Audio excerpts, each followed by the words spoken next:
Hi friend, இந்த கல் நெஞ்சையும் கரை வைக்குன்னு சொல்லுவாங்கல்ல, அந்த மாதிரி படத்தை தான் இன்னைக்கு நம்ம பார்க்க போறோம். இந்த படத்தோட IMDb ரேட்டிங் 10க்கு 8.1 கொடுத்துருக்காங்க. நீங்க தெய்வ திருமகள் படம் பார்த்துருப்பீங்கல்ல, அதை விட 2 மடங்கு இருக்கும் இந்த படம். இந்த படத்தை பார்த்து ஏதாச்சும் ஒரு சீன்லனாச்சும் நீங்க கண் கலக்காம இருக்க மாட்டீங்க. சரி, படத்தோட ஒன்லைனர் சொல்றேன். இந்த படத்தோட ஹீரோ ஒரு மனநல சரியில்லாதவருங்க. கூடவே திக்கி திக்கி பேசுவார். இவரு ஒரு மால்ல கார் பார்க்கிங்ல ஒர்க் பண்றாரு. இவருக்கு ஒரு மக இருக்கா 6 வயசுல. ஆனா அவங்க ஒய்ஃப் இறந்து போயிருப்பாங்க. பணமே இல்லாத வாழ்க்கைனாலும் சந்தோஷமா வாழ்ந்துகிட்டு இருக்காங்க. இப்படி இருக்கும்போது ஒரு நாள் இவர் செய்யாத தப்புக்காக மரண தண்டனை கைதியா ஜெயில செல் நம்பர் 7ல போட்டுறாங்க. தான் அப்பாவை பிரிஞ்சு இருக்க முடியாதனால அந்த ஜெயில இருக்கிற ஒரு போலீஸ் கூட தெரியாம அவங்களோட மக ஜெயில அவங்க அப்பாவோட ரூமுக்கு வந்துடுறாங்க. அவரை ஏன் ஜெயில போட்டாங்க, அவங்க மக செல்லுக்குள்ள வந்த பிறகு என்னாச்சு, கடைசியா ஹீரோ வெளியே வந்தாரா இல்லையான்றதான் படத்தோட கதை. எவ்வளவுக்கு எவ்வளவு ஃபீலிங்கா இருக்கோ அந்த அளவுக்கு இந்த படம் காமெடியாவும் இருக்கு. தாராளமா நம்பி இந்த வீடியோவை பார்க்கலாம். கதைக்குள்ள போறதுக்கு முன்னாடி நம்ம வீடியோவை யாராச்சும் சப்ஸ்கிரைப் பண்ணாம பாத்துக்கிட்டு இருந்தீங்கன்னா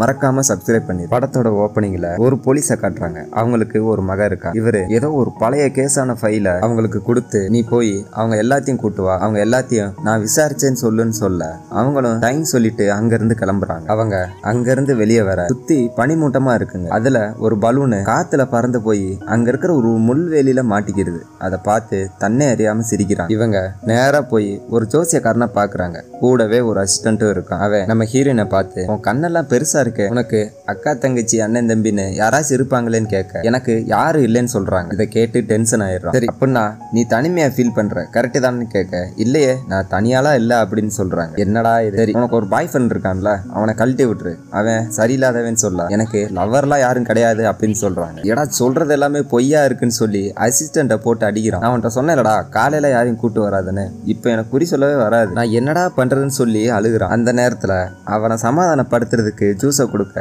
அவங்க பொண்ணு வந்துருது. எப்பா காசு கொடுப்பா அப்படின்னு சொல்ல, ஏமா நான் கஸ்டமர் கூட இருக்கும்போது உள்ள வராதன்னு சொல்லியிருக்கேல்ல, நீயே ஏன் இப்படி பண்றேன்னு டென்ஷன் ஆக ஹீரோயின் அவர் பொண்ணை பார்த்துட்டு அவங்களோட பேரை சொல்லி விசாரிக்கிறாங்க. இதை கேட்ட அந்த ஜோசியக்காரன், ஆமா யார் நீ அப்படின்னு கேட்க அப்படியே கட் பண்றான். இப்ப ஒரு சர்ச்சை காட்ட அங்க ஒருத்தர் அங்க இருக்கிறவங்க கூட ப்ரே பண்ணிக்கிட்டு இருக்காரு. அப்போ அவர் சொல்றது எல்லாத்தையும் திருப்பி சொல்ல அவரும் சொல்லிக்கிட்டு இருக்காரு. எல்லாரும் அவர் சொல்றதை திருப்பி சொல்ல சடனா அந்த சாமியாரும் அசிஸ்டன்ட்டும் உள்ள வந்துடுறாங்க. அவங்கள ஒத்த கண்ணால பார்க்க, ஏன்டா இங்க வந்தீங்க அப்படின்னு கேட்க அங்க இருந்தவங்க எல்லாரும் ஏன்டா இங்க வந்தீங்கன்னு திருப்பி சொல்றாங்க. அப்போ ஹீரோயின் உள்ள வர ஹீரோயினை பார்த்ததும் ஏசும் நீயா அப்படின்னு கேட்க அவங்களும் அதை திருப்பி அப்படியே சொல்றாங்க. அவங்கள பார்த்ததும் அவரு ரொம்ப சந்தோஷப்படுறாரு. இவங்க எல்லாரும் கோர்ட்டுக்கு வர ஹீரோயின் அங்க வக்கீலா இருக்காங்க. அப்போ ஆரம்பத்துல காமிச்சாங்களா ஒரு போலீஸ், அவரும் வர. இவரு அங்க இருக்கிற ஜெயில ஒண்ணுல வார்டனா இருந்திருக்காரு. அவரை பார்த்ததும் இவங்க 4 பேரும் பயப்பட, டேய் இன்னும் அப்படியே தான் இருக்கீங்க அப்படின்னு சொல்லிட்டு போறாரு. அப்போ அங்க வந்த நீதிபதி எல்லாரையும் சைலண்ட் பண்ணி கேஸ ஆரம்பிக்க சொல்ல அங்க இருக்கிற வக்கீல் ஒருத்தன், இங்க பாருங்க ஐயா, இந்த பொண்ணு பழைய கேஸ் எடுத்து வந்திருக்கு. லீன்றவரு ஒரு சின்ன பொண்ணை கடத்தி ரேப் பண்ணி கொலை பண்ணிருக்கான். அத சாட்சியோட எல்லாம் நிரூபணம் ஆயிருக்கு. இப்ப தேவையில்லாம அந்த கேஸை எடுத்துட்டு வந்து மறு விசாரணை பண்ண சொல்லுது. இது தேவையில்லாத வேலை அப்படின்னு சொல்ல சுத்தி இருக்கிறவங்க எல்லாம் ஹீரோயினையே பாக்குறாங்க. அப்ப ஹீரோயின் வேகமா எந்திரிச்சு அரசு தரப்புல கொண்டு வந்த ஆதாரம் எல்லாமே தப்பானது, அது எல்லாத்தையும் இன்னொரு தடவை விசாரிக்கணும். அது போக இந்த இருக்கார்ல, அந்த கேஸ் நடக்கும்போது இவர் அங்க கிடையவே கிடையாதுன்னு சொல்ல அந்த ஆளு ஹீரோயினை பார்த்து, சரி நான் இல்ல நீ இருந்தியா அப்படின்னு கேட்க ஹீரோயின் ஆமா நான் இருந்தேன்னு சொல்றாங்க. எல்லாருக்கும் ஒரு உண்மையை சொல்ல போறேன்னு சொல்லி அப்படியே பிளாஷ்பேக்க காட்டுறாங்க. அப்போ நம்ம ஹீரோவை காட்ட அவங்க பொண்ணு கூட ஒரு கடைக்கு முன்னாடி டிவில ஒரு நிகழ்ச்சியை பார்த்து ஆடிக்கிட்டு இருக்காங்க. நிகழ்ச்சி இல்லைங்க, ஒரு சின்ன கார்ட்டூன். அதுல வர கேரக்டர் ஹீரோவுக்கும் அவங்க பொண்ணுக்கும் ரொம்ப பிடிக்கும். அது பாடி டான்ஸ் ஆடுற மாதிரியே இவங்களும் பாடி டான்ஸ் ஆடிக்கிட்டு இருக்காங்க. அந்த டிவிக்கு பக்கத்திலேயே அந்த கார்ட்டூன்ல ஒரு பொண்ணு இருந்துச்சுல, அதோட போட்டோ போட்டு ஒரு பேக் ஒண்ணு இருக்கு, அதை வாங்கணும்னு ஹீரோட பொண்ணுக்கு ரொம்ப நாள் ஆசை. எப்பா இந்த மாசனாச்சும் எனக்கு இந்த பேக்கை வாங்கி தருவான்னு கேட்க, கண்டிப்பா வாங்கி தரேமா, உனக்காண்டி தானே அப்பா காசு சேர்த்து வச்சுக்கிட்டு இருக்கேன், நாளைக்கு சம்பளம் வந்துடும், வந்ததும் இருக்கிற காசு மொத்தத்தையும் போட்டு உனக்கு நான் வாங்கி தரேன்னு சொல்ல அந்த நேரத்துல இன்னொரு பொண்ணு அந்த பேக்கை தூக்கிட்டு போயிருது. அதை பார்த்ததும் 2 பேரும் சாக்காக ஹீரோ நேரா உள்ள போய் அந்த சின்ன பொண்ணு கிட்ட பேக்கை வாங்க பாக்குறாங்க. பக்கத்துல இருந்தவங்க அப்பா யாரா நீ அப்படின்னு கேட்க அவருக்கு வணக்கம் சொல்லி, இது என் பொண்ணோட பேக்கு, நாளைக்கு இதை நான் வாங்குறதா இருந்தேன், நாங்க தினமும் ஒரு தடவைனாச்சும் இந்த பேக்கை வந்து பாப்போம்னு சொல்ல நம்ம சின்ன பொண்ணு சில நேரம் 2 தடவை கூட பாப்போம்னு சொல்ல ஹீரோ ஆமா ஆமா 2 தடவை பாப்போம் அப்படின்னு சொல்றாரு. அப்ப நீ பொண்ணு மாதிரி அழகா இருக்கமா, அந்த பேக்கை எனக்கு கொடுத்துறேன் அப்படின்னு சொல்லி தொட்டு பேச அதை பார்த்து அவங்க அப்பா ஹீரோவை போட்டு செம்மையா அடிக்கிறாரு. நம்ம குட்டி பொண்ணு கெஞ்சிரா விட்டுருங்கன்னு. ஆனா அந்த ஆளு அவ்வளவு அடி அடிச்சு அங்க இருந்து ஹீரோவை துரத்தி விட்டுறாரு. ஆனா அவரு அப்படி அடிக்கும் போது கூட ஹீரோ தான் பொண்ணுக்காக அந்த பேக்கை மட்டும்தான் கேட்டுக்கிட்டு இருந்திருக்காரு. அன்னைக்கு நைட்டு வீட்டுல 2 பேரும் தூங்க போக நம்ம குட்டி பொண்ணு, ஏன்பா இந்த பேக்கை மத்த கடையெல்லாம் விற்க மாட்டாங்களான்னு கேட்க அவனுக்கு கண்டிப்பா நான் நான் வாங்கி தரேன் அப்படின்னு சொல்றாரு. ஏன்னா நம்ம குட்டி பொண்ணு நாளைக்கு தான் முத ஸ்கூலுக்கு போகுதான். அதனால அவங்க அப்பா சத்தியம் பண்ண அடுத்தடுத்து குட்டி பொண்ணு சொல்ற வார்த்தையை ஹீரோவும் திருப்பி சொல்றாரு. ரெண்டு பேரும் ஜாலியா அன்னைக்கு நைட்டு தூங்க. அடுத்த நாள் குட்டி பொண்ணு கிளம்பி ஸ்கூலுக்கு போக அவங்க அப்பா பேண்ட்டை அங்க இங்கேயும் மடிச்சு வச்சிருப்பாருங்க. அதெல்லாம் நம்ம குட்டி பொண்ணே சரி பண்ணி விடுது. மதியானம் ஸ்நாக்ஸ் எல்லாம் சாப்பிடாம ஒழுங்கா சாப்பாடு சாப்பிடுப்பான்னு சொல்ல நம்ம ஹீரோவும் அது சரிமா நீ நல்ல சாப்பாடு சாப்பிடு, ரொம்ப குளிர் அடிக்குது பாத்துக்கோ அப்படின்னு சொல்லி கிளம்பி போக இவர் போயிட்டு இருக்கும் போது நம்ம குட்டி பொண்ணு 1 2 3ன்னு சொல்றா. அப்படி சொல்லி முடிச்சதும் ரெண்டு பேரும் திரும்பி ஏதோ ஒரு டான்ஸ் ஆடுறாங்க. அது இவங்களுக்கு சிக்னேச்சர் டான்ஸ் போல. அப்படியே ஹீரோ கிளம்பி வேலைக்கு போக அன்னைக்கு பிரேக் வந்ததும் தன்னோட சம்பள காசை எடுத்து எண்ணிக்கிட்டு இருக்காரு. அப்போ அந்த பேக் எடுத்தால ஒரு பொண்ணு அது வந்து ஹீரோ கிட்ட நீ அந்த பேக் வாங்கிட்டியான்னு கேட்க ஹீரோ இல்லைன்னு சொல்றாரு. சரி வா இன்னொரு கடையில விக்குது நான் பார்த்தேன் உன்னை கூட்டு போறேன்னு சொல்ல ஹீரோவும் பின்னாடியே போறாரு. இவங்க போய்கிட்டு இருக்கும் போது ஹீரோ அந்த சின்ன பொண்ணு பின்னாடி இருக்கிற பேக்கை பார்த்து ஜாலியா விளையாண்டு போயிட்டு இருக்காரு. அன்னைக்கு அங்க ரொம்ப குளிர் இருந்துச்சுல, அதனால ரோட்ல இருக்க தண்ணி எல்லாம் ஃப்ரீஸ் ஆகி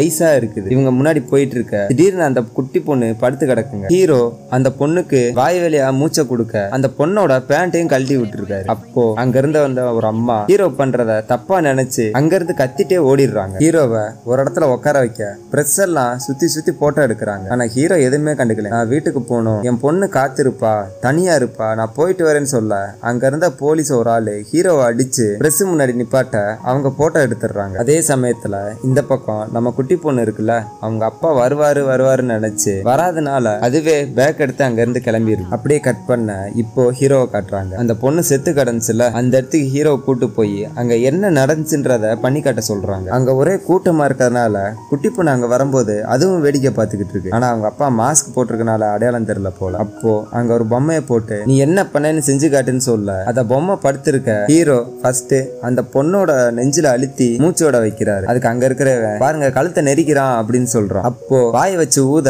இவன் இப்ப முத்தம் கொடுக்குறான் அப்படின்னு சொல்றான். அப்ப ஹீரோ அடுத்து பேண்ட்டை கழட்டணும், அப்பதான் ரத்த ஓட்டம் வரும் அப்படின்னு சொல்ல அங்க இருக்கிற போலீஸ் டேய் உன் பேண்ட்டையும் கழட்டுறா அப்படின்னு சொல்றான். நான் ஏன் கழட்டணும், நான் என் பேண்டெல்லாம் கழட்டலன்னு சொல்ல நீ உன் மகளை பாக்கணும்ல, அதனால நீ இப்ப பேண்ட்டை கழட்ட உடனே நான் உன்னை கூட்டு போயிறேன்னு சொல்ல ஹீரோ அதை நம்பி பேண்ட்டை கழட்டுறான். இதனால ஹீரோ அந்த பொண்ணை கொன்னு ரேப் பண்றேன்னு சொல்லி கேஸ் எழுதி விட்டுறானுங்க. உடனே அங்க இருக்கிற ஒரு ஆளு ஹீரோட மாஸ்க கலட்ட குட்டி பொண்ணு அவங்க அப்பாவை பாத்துடுறான். பார்த்தது அப்பான்னு கத்த சுத்தி இருக்கிறவங்க எல்லாரும் ஹீரோவை அடிக்க வராங்க.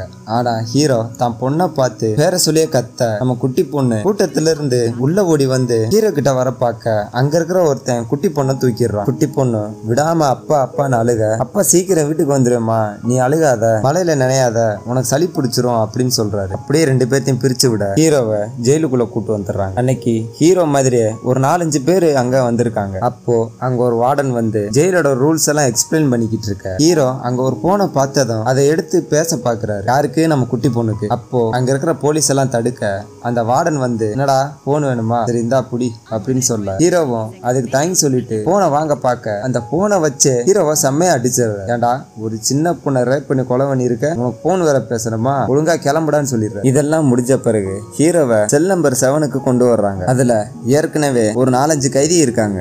ஒவ்வொருத்தனுக்கா இன்ட்ரோ கொடுக்குறாங்க. இந்த இருக்காரு பாருங்க, இவரு பிட் பாக்கெட் அடிச்சு உள்ள வந்திருக்காராம். யாருன்னு தெரியும்ல, சாமியாருக்கு ஒரு அசிஸ்டன்ட் இருந்தான்ல அந்த ஆளு. 2ஆவதா ஒருத்தனை காட்டுறாங்க. இந்த ஆளு விபச்சாரம் பண்ணி உள்ள வந்திருக்காராம். இவர் தான் அந்த சாமியாரு. 3ஆவதா ஒருத்தனை காட்டுறாங்க. இந்த சர்ச்சில் இருந்தாரு பாருங்க பாஸ்டரு, இவரு கடத்தல் வழக்குல உள்ள வந்திருக்காராம். இவர் தான் அந்த ஜெயிலே லீடர் மாதிரி. அப்புறம் ஒரு 2-3 பேரை காட்ட ஹீரோவை யார் என்னன்னு விசாரிக்கிறாங்க. அதுக்கு ஹீரோ என் பேரு லியோங்கோ, நான் ஜனவரி மாசம் 1961 வருஷத்துல பிறந்தேன். என் தலை பெருசா இருந்ததுனால நான் பிறக்கும் போது அம்மா ரொம்ப கஷ்டப்பட்டாங்கன்னு என்னென்னமோ சொல்றாரு. அதுக்கப்புறம் எங்க மாமா அத்தைன்னு என்னென்னமோ சொல்ல டேய் யாரா இவன் மாமா அத்தைய பத்தி நமக்கு என்னடா வந்துச்சு, டேய் இங்க வர்றா, அதெல்லாம் விடு, நீ என்ன பண்ண அப்படின்னு கேட்க நான் பார்க்கிங் ஏரியால இருக்கேன், அங்க வர கார் எல்லாத்தையும் நிறுத்துவேன், நான் என்ன நேரா அரேஞ்ச் பண்ண சொல்லுவேன்னு சொல்ல டேய் ஆனா அதை கேட்கலடா, என்னத்தரா பண்ணிட்டு உள்ள வந்தேன்னு கேட்க ஹீரோ கிட்ட இருக்கிற ஃபைலை வாங்கி அந்த லீடர்கிட்ட கொடுக்குறாங்க. அதுக்கு அந்த லீடர் டேய் என்ன கிண்டல் பண்றியா, எனக்கு என்னைக்கடா படிக்க தெரியும், என்னன்னு படிச்சு சொல்லுங்கடான்னு சொல்ல ஹீரோ ஒரு சின்ன பொண்ணை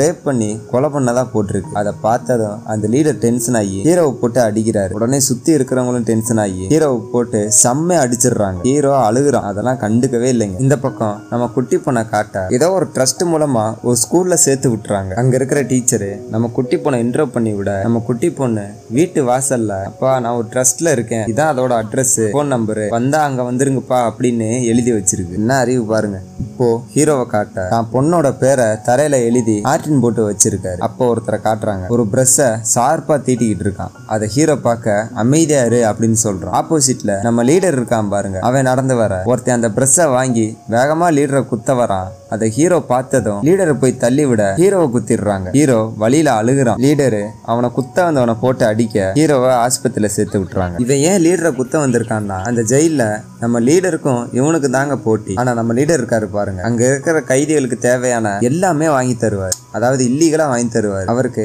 அவ்வளவு பழக்க வழக்கம் இருக்கும். அதனால அந்த இடத்த இவன் பிடிக்கணும் தான் இப்படி பண்ணி இருந்திருக்கான். இப்ப ஹீரோ ரூம்ல இருக்க நம்ம ஹீரோவை பார்த்து, லீடரு நீ உயிரே காப்பாத்திருக்க, உனக்கு நான் ஏதாச்சும் திருப்பி பண்ணணும், உனக்கு என்ன வேணும் கேளுன்னு சொல்ல ஹீரோ அமைதியாவே இருக்காரு. டேய் சொல்றா, நீ தம் அடிப்பியா அப்படின்னு கேட்க, இல்ல அதெல்லாம் தப்பான பழக்கம்னு சொல்ல இருக்கிறவன் ஹீரோவை பார்த்து, டேய் இதெல்லாம் உனக்கு கிடைக்காது, எங்க லீடரு என்ன கேட்டாலும் பண்ணி தந்துருவாரு, தயங்காம கேள்றான்னு சொல்ல ஹீரோ ஏசுங்கன்னு அவரோட பொண்ணு பேரு சொல்றாரு. ஏசுங்க அது யாரா அப்படின்னு கேட்க அப்படியே கட் பண்றாங்க. இப்போ அந்த ஜெயில ஒரு நிகழ்ச்சி நடக்குதுங்க. அங்க கைதிகள்லாம் இருக்காங்கல்ல, அவங்களுக்கெல்லாம் வாரத்துக்கு ஒரு தடவையோ இல்ல மாசத்துக்கு ஒரு தடவையோ இந்த மாதிரி ஒரு நிகழ்ச்சி நடத்துவாங்க. அதுல ஒரு 3 சின்ன குழந்தைங்க மட்டும் ஓரமா ஆடிக்கிட்டு இருக்காங்க. பார்த்தா நம்ம குட்டி பொண்ணு அங்க இருக்கு. அத அந்த வார்டன் நோட் பண்ண, இங்க யாரு சின்ன பசங்க புதுசா இருக்காங்கன்னு சொல்ல, இல்ல இந்த தடவை இவங்களையும் சேர்த்துதான் வர வச்சிருக்கோம், குழந்தைங்கல்ல பார்க்க அழகா இருப்பாங்கன்னு சொல்ல அங்க இருக்கிற ஒரு ஆளு என்னத்தையோ சொல்லி வார்டனை கூட்டு போயிடுறான். அப்படியே இந்த பக்கம் காட்ட நம்ம குட்டி பொண்ண யாரோ ஒரு ஆள் தூக்கிட்டு போயிடுறான். இப்ப நம்ம ஜோசியக்காரன் ஒரு தள்ளு வண்டியில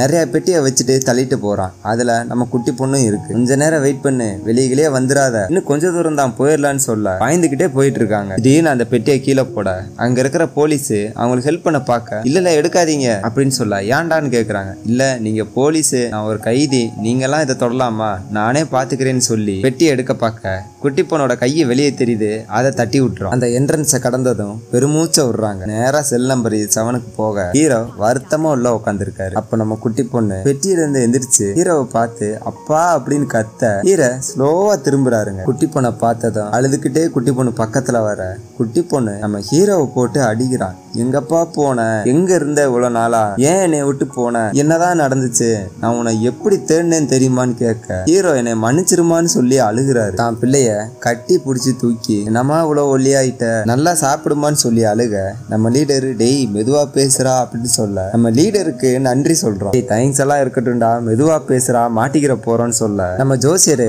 கண்ணாடி வழியா வெளியே யாராச்சும் வராங்களான்னு பாத்துக்கிட்டு இருக்கான். அப்போ ஜோசியரோட அசிஸ்டன்ட் இருக்கான் பாருங்க, டேய் நீங்க பண்றது மிகப்பெரிய தப்புடா, மாட்டோம், இந்த ஜெயிலே நம்மளை புதைச்சிருவானுங்க, எனக்கு சரிப்பட்டு வரல, நான் போய் சொல்ல போறேன்னு சொல்ல எல்லாரும் அவனை பிடிக்கிறாங்க. ஆனா அவங்கள எல்லாத்தையும் மீறி கதவு கிட்ட வந்து அங்க இருக்கிற ஒரு போலீஸை கூப்பிட அவன் வேகமா வரான். வந்து கதவுக்கு நேரம் பார்க்க ஹீரோயின் கதவு கீழே போய் ஒழிஞ்சுக்கிறான். அப்போ என்னடா விஷயம் அப்படின்னு கேட்க நம்ம குட்டி பொண்ணு அவன் காலை பிடிச்சி அழுகுறான். அதை பார்த்தது கொஞ்சம் மனசு இறங்கிட்டான்ல, ரொம்ப பசிக்குது, என் பண்ணெல்லாம் இவங்க பிடிங்கி தின்னுட்டாங்க, ஒரு பண்ணு இருக்குமான்னு கேட்க காடா இவ்வளவு கத்துன, இந்தாடா பண்ணு அப்படின்னு சொல்லிட்டு கொடுத்துட்டு கிளம்பிடுறாரு. அந்த பண்ணை வாங்கினதும் நம்ம லீடர் அதை பிடுங்கி அவன் வாயிலே வச்சு உள்ள கூட்டு போயிடுறாரு. அந்த ஆள் போன பிறகு குட்டி பொண்ணு ஹீரோ வந்து கட்டி பிடிச்சுக்கிறான். ஹீரோ பேச ஆரம்பிக்க, மெதுவா பேசுப்பா கேட்ட போதுன்னு சொல்ல அங்க இருக்கிற ஒரு ஆளு, பாடுறா உன் புள்ள உள்ள அறிவாளியா இருக்கு, நிஜமாவே ஓ மகளாடான்னு கேட்க, ஆமா என் மகதான், டிசம்பர் 23ஆம் தேதி மதியானம் 2:30க்கு பிறந்தான்னு சொல்ல, ஆமா நான் 2 கிலோ இருந்தேன்னு குட்டி பொண்ணு சொல்ல எல்லாரும் சிரிக்கிறாங்க. அப்ப நம்ம குட்டி பொண்ணு,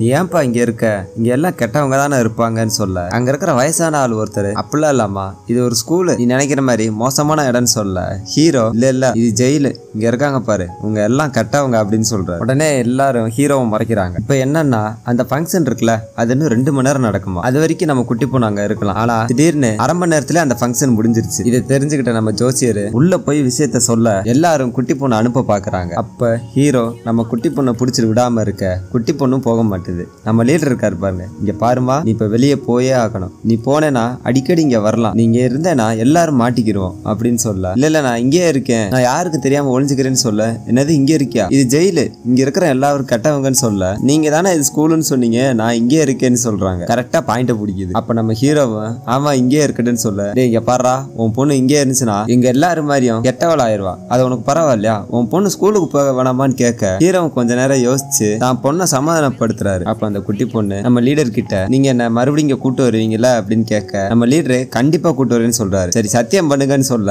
கொஞ்ச நேரம் யோசிக்க கூட இருந்தவர், யோ சத்தியம் தானே கேக்குது, பண்ணி தொலையா, வண்டி போயிட போகுது அப்படின்னு சொல்ல லீடரு சத்தியம் பண்ணி கொடுக்குறாரு. அப்ப நம்ம ஜோசியர் பழைய மாதிரி குட்டி பொண்ணை அந்த ட்ராலியில போட்டு கொண்டு போக பார்த்தா அந்த வேனு கிளம்பி போயிருச்சுங்க. அப்படியே கட் பண்ண இப்ப ரூமுக்குள்ள நம்ம ஹீரோவும் குட்டி பொண்ணும் உட்காந்து செம்மையா சாப்பிட்டுக்கிட்டு இருக்காங்க. ஆனா சுத்தி இருக்கவங்க யாருமே சாப்பிடல. அப்ப அங்க ஒருத்தே, டேய் இது உனக்கே நல்லா இருக்கான்னு கேட்க, சாப்பாடு செம்மையா இருக்கு அப்படின்னு சொல்ற. அதுக்கு அந்த ஆளு, இவன் என்ன இப்படி சாப்பிடுறா, நம்ம சாப்பிடறோட அதிகமா சாப்பிடறாளேன்னு சொல்ல அடுத்து என்ன பண்றதுன்னு கேக்குறாரு. சரி எப்படியும் அடுத்த மாசம் இதே மாதிரி ஏதாச்சும் ஃபங்க்ஷன் வரும், அது வரைக்கும் அட்ஜஸ்ட் பண்ணி இருந்துக்கலாம்னு சொல்ல குட்டி பொண்ணு சாப்பிட்டுக்கிட்டு இருக்கும் போதே பாத்ரூம் வருதுன்னு சொல்றான். யாரா இப்பதான் தின்னா அதுக்குள்ளேயுமா அப்படின்னு எல்லாரும் டென்ஷன் ஆயிடுறாங்க. அடுத்த நாள் எல்லாரும் கிளீனிங் ஒர்க்கை பாத்துக்கிட்டு இருக்க அந்த கண்ணாடிக்காரன் இன்னும் 2 நாள்ல அது நடக்கும் போது நம்ம குட்டி பொண்ணை அனுப்பிச்சிடலான்னு சொல்ல அங்க இருக்கிற கார்டு ஒருத்தர் வந்து, என்னடா பேசிட்டே இருக்கீங்க, சுத்தி சுத்தி கிளீன் பண்ணுறான்னு சொல்லி சத்தம் போட்டு விட்டுறாரு. அன்னைக்கு நைட்டு எல்லாரும் தூங்க பார்க்க குட்டி பொண்ணு, நான் அந்த பேக் கட்டனாலப்பா இப்படிலாம் ஆச்சு, என்னை மன்னிச்சிருப்பான்னு சொல்ல,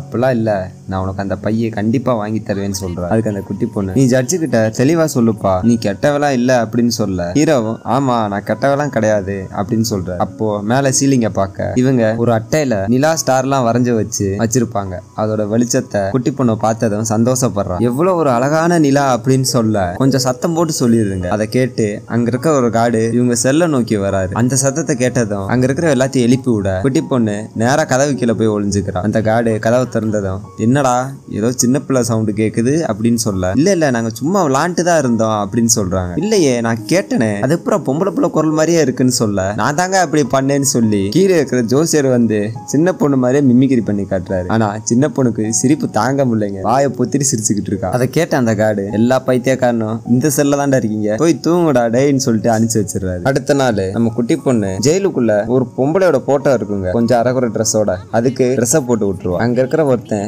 யாரா இதை பண்ணது அப்படின்னு கேட்க நம்ம குட்டி பொண்ணு, நான் தான் பண்ணேன், ரொம்ப குளிரா இருக்குல்ல, அவளுக்கு குளிரும்ல அதனாலதான் போட்டு விட்டேன், அதுவும் சைலர் மூன் ட்ரெஸ்ஸை போட்டு விட்டேன்னு சொல்ல, சைலர் மூனா யாராது அப்படின்னு கேட்க, என்ன சைலர் மூன் உங்களுக்கு யாரும் தெரியாதா அப்படின்னு சொல்லி படத்தோட ஆரம்பத்துல டிவியில ஒரு கார்ட்டூன் பார்த்தாங்கல்ல, அதை சொல்லி ஹீரோயின் ஆடிக்கிட்டு இருக்க நம்ம ஹீரோவும் சேர்த்து ஆடுறாரு. இதெல்லாம் முடிய குட்டி பொண்ணை மறுபடியும் ட்ராலியில போட்டு இந்த ஏசு நிகழ்ச்சி ஒண்ணு நடக்குன்னு சொன்னாங்கல்ல, அங்க கூட்டு போறாங்க. எப்பயும் போல திருட்டுத்தனெல்லாம் பண்ணிட்டு உள்ள கூட்டு போய் பார்த்தா குட்டி பொண்ணு அதை பார்த்து சாக்காய் நிக்குது. நம்ம லீடரு, ஏய் உள்ள போடி, ஏன் இங்கே நிக்கிற அப்படின்னு சொல்ல அதை அசையாம நின்று பாத்துக்கிட்டு இருக்கு. என்னடா ஆச்சுட்டு உள்ள போய் பார்த்தா அது இயேசு சம்பந்தப்பட்ட நிகழ்ச்சி இல்லைங்க, புத்தர் இருக்காரு பாருங்க, அது சம்பந்தப்பட்ட நிகழ்ச்சி. இதை பார்த்த லீடரு நேரா உள்ள வந்து அந்த இன்ஃபர்மேஷன் கொடுத்தான் பாருங்க. அவனை போய், ஏண்டா இயேசுக்கும் புத்தருக்கும் உனக்கு வித்தியாசம் தெரியாதான்னு போட்டு செம்மையா அடியே பொழக்கிறாரு. அவன் போய் கக்கூஸ்ல ஒளிஞ்சுக்கிறான். அப்படியே கட் பண்ண இப்போ வார்டனை கட்டுறாங்க. வார்டன் ஒரு டேபிள்ல உட்காந்துட்டு இருக்க அங்க இருக்கிற கார்டு ஒருத்தர் வந்து அன்னைக்கு நிகழ்ச்சி நடந்துச்சுல அதோட போட்டோலாம் எடுத்துட்டு வந்து 2-3 போட்டோவை செலக்ட் பண்ண சொல்றாரு. அவரும் போட்டோ வாங்கி பார்த்துக்க அதுல ஒரு போட்டோல குட்டி பொண்ணு இருக்கும், 2வது போட்டோல குட்டி பொண்ணை யாரோ பிடிச்சி இழுக்கிற மாதிரி இருக்கும். ஆரம்பத்திலே அவருக்கு டவுட் வந்திருக்குல்ல, அதனால அங்க இருக்கிற கார்டை கூப்பிட்டு விசாரிக்க, ஆமா சார் நான் கூட செல்ல ஏதோ ஒரு சின்ன பிள்ளை சவுண்ட கேட்டேன்னு சொல்லி நேரா அந்த செல்லுக்கு போறாரு. வழக்கம் போல கார்டு வர தெரிஞ்சுட்டு குட்டி பொண்ணு டோரு கீழே உட்கார அவர் ஃபர்ஸ்ட் மேல திறந்து பாக்குறாரு. அங்க யாருமே இல்ல. என்னடா எல்லாரும் ஒரு மாதிரி இருக்கீங்க, என்ன விஷயம்னு சொல்ல, ஒண்ணு இல்லையே அப்படின்னு சொல்றாரு. அப்படியே அந்த கார்டு டக்குன்னு கீழே இருக்கிற டோரை திறக்க குட்டி பொண்ணை மேல தூக்கிடுறாங்க. தலை மட்டும் மேல இருக்கிற கதவுக்கு நேரா இருக்கு. அப்போ நம்ம வார்டன் இருக்காரு பாருங்க, அவர் வந்து பாத்துறாரு. குட்டி பொண்ணை ஆசிரமத்துக்கு அனுப்பிச்சு வைக்க ஹீரோவை மழையை நினைவு வச்சே கூப்பிட்டு வராங்க. அப்ப ஹீரோ வார்டன் கிட்ட, என் பிள்ளை அங்க மழை ரொம்ப பெய்யுது, அவளுக்கு சளி பிடிக்குன்னு சொல்ல, சளி பிடிக்குமா எப்படா சொல்ற அப்படின்னு வார்டன் கேக்குற. அவள்கிட்ட தான் குடம் இல்ல, அவளுக்கு சளி பிடிச்சு காய்ச்ச வந்துடும், அவ எங்க இருக்கான்னு கேட்க, ஏன்டா ஒரு சின்ன பொண்ணை ரேப் பண்ணி கொலை பண்ணிட்டு நீ ஓ மகளை பத்தி யோசிக்கிறான்னு சொல்லி செம்மையா அடிக்கிறாரு. ஹீரோவை ஒரு தனி செல்ல போட்டு அடைச்சு வைக்க மத்த ரூம்ல எல்லாம் ஃபுல்லா செக் பண்ணிக்கிட்டு இருக்காங்க. அப்போ திடீர்னு புகையா வருதுங்க. பார்த்தா ஆரம்பத்துல லீடரை ஒருத்தன் கொல்ல வந்தால அவன் ஒரு ரூம்ப கொளுத்தி விட்டு உள்ள நிக்கிறான். அங்க இருக்கிற வார்டன் கிட்ட, ஒரு சின்ன பொண்ணை மட்டும் உள்ள கூப்பிட்டு வந்திருக்கீங்க, எனக்கு அப்பாவை பார்க்கணும், அவரை வர சொல்லுங்கன்னு சொல்ல வார்டன் அங்க வந்து, டேய் உங்க அப்பா தானே பார்க்கணும், நான் வர சொல்றேன், தயவு செஞ்சு வெளியே வந்துரு அப்படின்னு சொல்றாரு. ஆனா அவர் அதை நம்பாம இன்னும் பெட்ரோலை ஊத்த உள்ள செம்மையா தீ பிடிக்குது. அங்க இருக்கிற எல்லாரையும் கலைஞ்சு போக சொல்ல வார்டனு நேரா அந்த ரூமுக்குள்ள போறாரு. ஹீரோவையும் திறந்து விட்டுருப்பாங்க. வார்டன் உள்ள போறத பார்த்த ஹீரோ, அங்க யாரோ இருக்காங்க அவரை காப்பாத்துங்கன்னு சொல்ல அங்க இருக்கிற யாருமே கண்டுக்கல. அதனால ஹீரோவே உள்ள போய் வார்டனை காப்பாத்திடுறாரு. அப்படியே கட் பண்ண பார்த்தா வார்டனே ஹாஸ்பிட்டல்ல இருக்கு. இருக்காரு. ஹாஸ்பிட்டல்ல அங்க இருக்கிற ஒரு மெடிக்கல் கேம்ப்ல அவர் முழிச்சு பார்த்ததும் அங்க இருந்த டாக்டர், நல்ல வேலை நீ பொழைச்ச, இன்னும் கொஞ்ச நேரம் விட்டுருந்தோன்னு வச்சுக்க உனக்கு தவசமே பண்ணிருப்பாங்கன்னு சொல்ல, யார் என்னைய காப்பாத்தினதுன்னு கேக்குறாரு. நீங்க எல்லாம் முட்டாள்னு சொல்றீங்கல்ல, அவன் தான். அவன் என்ன பண்ணான்னு தெரியுமா? உன்னைய தூக்கிட்டு வந்து இவரை எப்படியாச்சும் காப்பாத்துங்கன்னு என் காலில் விழுந்து கெஞ்சினான். எனக்கு என்னமோ இவன் கொலை பண்ணிருப்பான்லாம் தோணல, நீ எதுக்கு ஒரு தடவை நல்லா விசாரின்னு சொல்ல ஹீரோவுக்கு செம்மையா அடிபட்டு படுத்து கிடக்காரு. வார்டனும் ஒரு நிமிஷம் யோசிக்கிறாரு. அப்படியே கட் பண்ண இப்ப நம்ம குட்டி பொண்ணை காட்டுறாங்க. அங்க இருக்கிற டீச்சரு குட்டி பொண்ணை பார்த்து, ஏமா உன் அட்ரஸ்க்கு நான் 2-3 தடவை தேடி வந்தேன், நீ அங்க இல்லையா, இல்ல உடம்பு எதுவும் சரியில்லையான்னு கேட்க குட்டி பொண்ணு அமைதியாவே இருக்கு. என்ன நடந்துச்சுன்னு சொல்லுமா, உன் மேல எனக்கு அக்கறை இருக்குன்னு சொல்ல குட்டி பொண்ணு, நான் அப்பாட்ட பேசலாமான்னு கேக்குது. அதுக்கு அவங்களும் சரின்னு சொல்ல, உங்ககிட்ட ஐடி கார்டு இருக்கான்னு கேக்குது. இருக்கு, அதுக்கு என்னன்னு கேட்க நேரா ஒரு இடத்துக்கு கூட்டு போகுது. பார்த்தா ஜெயிலு. அவங்களுக்கு ஒரு நிமிஷம் ஷாக் ஆயிருச்சு, ஏடா இங்க கூப்பிட்டு வந்திருக்கான்னு. நேரா உள்ள போக குட்டி பொண்ணை அவங்க அப்பா கிட்ட பேச வைக்கிறாங்க. குட்டி பொண்ணை பார்த்ததும் வழக்கம் போல ஹீரோ துள்ளி குதிக்கிறாரு. என்னம்மா ஒல்லி ஆயிட்ட, நல்லா சாப்பிடு அப்படின்னு சொல்ல, அப்பா இதுதான் எங்க டீச்சரு, உங்களை காட்டுறதுக்காண்டி கூப்பிட்டு வந்திருக்கேன்னு சொல்ல ஹீரோ, நீங்க என் பொண்ணு மாதிரியே அழகா இருக்கீங்க, என் பொண்ணை நல்லா பாத்துக்குவீங்கன்னு எனக்கு தெரியும், அவளுக்கு மாசம் மாசம் இன்சூரன்ஸ் அமௌண்ட் கொஞ்சம் போட்டு வச்சிருக்கேன், அதை வச்சு ஃபீஸ் எல்லாம் கட்டிக்குங்க அப்படி இப்படின்னு நிறைய பேச திடீர்னு அந்த செல்லுக்குள்ள ஒரு அலாரம் அடிக்குதுங்க. இவங்க வசிட்டுக்கான டைம் முடிஞ்சு போச்சு. அதனால அங்க இருக்கிற கார்டு மைக் ஆஃப் பண்ண ஹீரோ பேசுறது எதுவுமே குட்டி பொண்ணுக்கு கேட்காம போயிடுச்சு. அந்த கார்டு வந்து ஹீரோ இழுத்துட்டு போக குட்டி பொண்ணு அழக ஆரம்பிச்சிடுறா. அதை பார்த்த நம்ம ஹீரோ கார்டை உதறி விட்டு மறுபடியும் மைக்கை பிரஸ் பண்ணி, அப்பா சீக்கிரம் வந்துடுவேமா, நீ ஒன்னும் கவலைப்படாத, நல்லா படி, உடம்ப நல்லா பாத்துக்கோ, அழுகாத அப்படின்னு சொல்ல, இது எல்லாத்தையும் நம்ம வார்டன்னு பாத்துக்கிட்டே இருக்காரு. இவன் போயா கொலை பண்ணிருப்பான், ஏதோ நடந்திருக்கு அப்படின்னு யோசிக்கிறாரு. இந்த சீனு பார்க்கும்போது அவ்வளவு அழுகையா இருக்குங்க. அதே சமயத்துல வார்டனுக்கும் ஒரு பையன் இருந்திருப்பான். அவன் இந்த மாதிரி ஏதோ ஒரு ஆள்னாலதான் கொலை செய்யப்பட்டிருக்கான் போல. இது எல்லாத்தையும் நினைச்சு பாக்குறாரு.